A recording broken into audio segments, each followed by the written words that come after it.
sa Maynila. Para lang patunayan kung sino mabilis sa baril. Sa amin dalawa. Ganun na nga, Tiniente. Sa maikling pamamalagi mo sa Maynila, umugong ang pangalan mo dahil sa paghawak mo ng baril. Naging kilala ang probinsyano. At yun ang dahilan kung bakit kita sinadya rito. Nabanggit ang pangalan mo. Naging malaking hamon ka sa akin. Hindi pala kayo dapat pumunta rito. Dapat doon sa paggamutan ng nasisira ng ulo. O arestuin ang mga yan.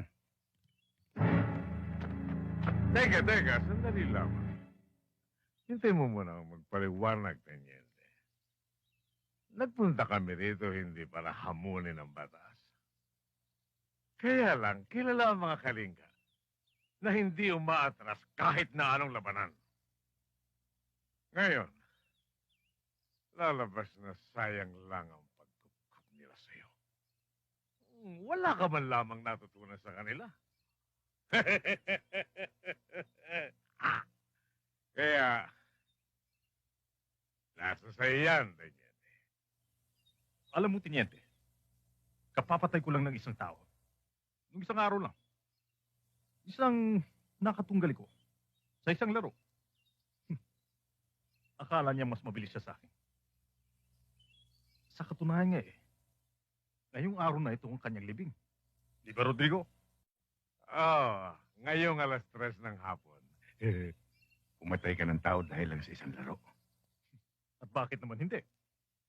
Kung yan ang magbibigay sa akin ng kasiyahan at katuparan. Tulad lang naman ako ng ibang manlalaro. Dumadayo sa torneo.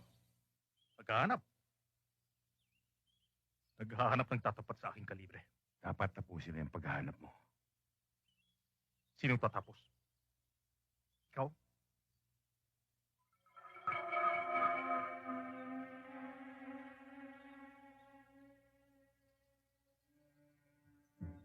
Umpisahan natin.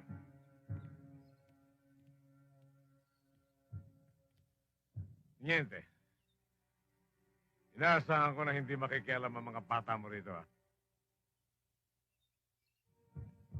At kayong lahat na narito, ang labanang ito ay sa kanilang dalawa lamang. Teniente, paikutin ito. Paglapat, umpisahan nyo na. At natitiyak ko, isa sa inyo ang permanenteng matutulog. Teniente.